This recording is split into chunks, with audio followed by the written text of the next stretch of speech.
Praise the lord. సమస్త మహిమ ఘనత ప్రభావాలు అర్జున యేసుక్రీస్తు వారికి చెల్లుగాక. ఆమేన్. మత్తయి సువార్త లేఖనం ప్రకారం మత్తయి సువార్త 3వ అధ్యాయం 7వ వచనంలో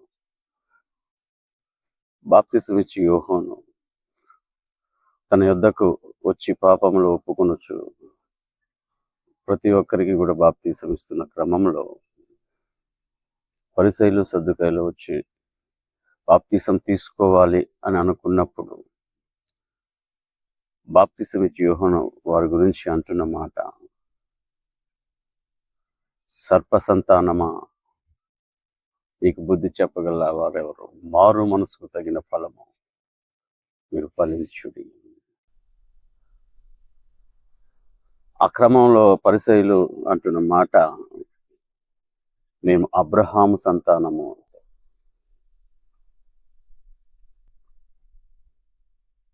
వారిని బాప్తిసం ఇచ్చి యోహాను సంబోధిస్తున్న మాట ఏంటంటే సర్ప సంతానము, మారు మనసుకు తగిన ఫలము ఫలించుడి. అయినా బాప్తిసం తీసుకోవాలి అనుకున్నప్పుడు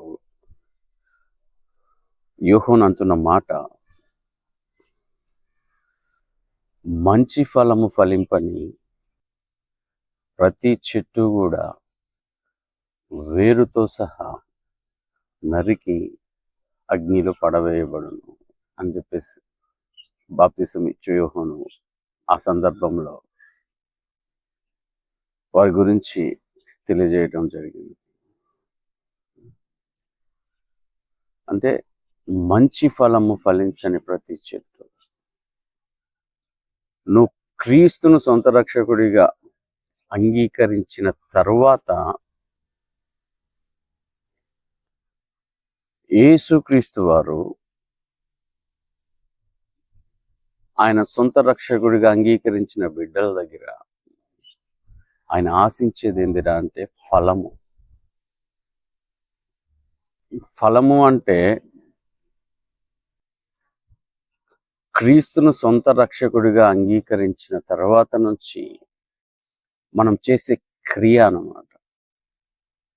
మనం చేసే క్రియలు అనేవి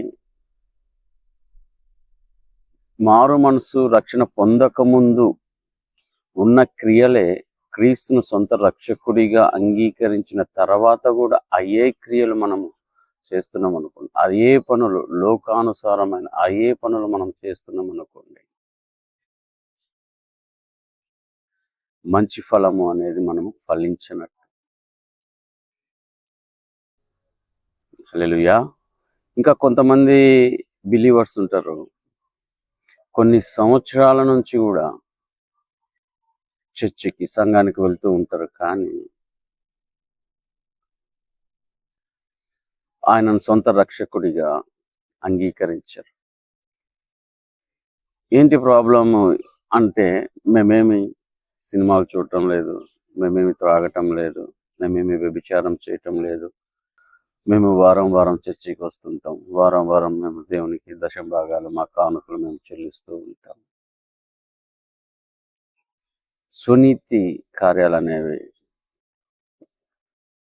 వారు చెప్పటం జరుగుతుంది. క్రియల ద్వారా మనం దేవుని రాజ్యాన్ని స్వతంత్రించుకోలేము. ఆ క్రియల ద్వారా మనము తీర్చుకుంటే మనం స్వనీతిపరులు. నీకు రక్షణ అనేది ఏ విధంగా వస్తుందిరా అంటే, యేసుక్రీస్తు వారు చేసిన ఆ బలియాగాన్ని మనం అంగీకరిస్తే, అంటే యేసుక్రీస్తు ప్రభు అని మనం నోటితో ఒప్పుకొని హృదయం నందు విశ్వసిస్తే రక్షణ. అంటే ఆయన చేసిన కార్యాన్ని, ఆయన చేసిన ఆ శిలువ కార్యాన్ని, ఆ శిలువ బలియాగాన్ని అంగీకరిస్తే మనకు ఉచితంగా వస్తుంది రక్షణ. అందుకే యేసుక్రీస్తు వారు అంటారు, నేనే మార్గము, నేనే సత్యము, నేనే జీవము, నా ద్వారా తప్ప ఎవరు కూడా తండ్రి యొద్దకు వెళ్ళలేరు అని. కాబట్టి అటువంటి సునీతితో నింపబడి ఉంటే, అక్కడ బాప్తిసం ఇచ్చి యోహాను సెలవిస్తున్న మాట ఏందిరా అంటే, వారిని సర్ప సంతానమా అంటారు. కాబట్టి కొన్ని సంవత్సరాల నుంచి కూడా సంఘానికి వెళ్తూ వాక్యంలో ఉన్న అన్ని పనులు చేస్తూ జరుగుతూ జరుగుతూ ఉన్నాయి. చాలా త్వరగా జరిగిపోతుంది. కాబట్టి అది రెప్పపాటులో జరిగే కార్యం. ఒకటి ఇంకా ఆ సునీతిలోనే ఉన్నట్లయితే ఒకసారి ఆలోచించండి. విడవబడుట బహుఘోరం.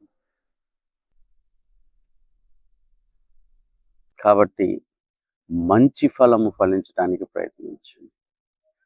అక్కడ అంటున్న మాట ఇంకో మాట అంటున్నాడు బాప్తిసం ఇచ్చే యోహాను. వేరుతో సహా కొట్టివేయబడి. అంటే వేరుతో సహా కొట్టివేయబడి అంటే మనం ఒక చెట్టుని మనము 2 భాగాలుగా చేసుకోవచ్చు. చెట్టు భూమిపై నుంచి పైకి కనపడేదంతా కూడా ఒక భాగము, వేరు అనేది భూమి లోపల ఉంటుంది, అది కనపడదు. భూమి లోపల ఉండే ఆ వేరు అది మన ఆత్మీయ జీవితానికి సాదృశ్యము.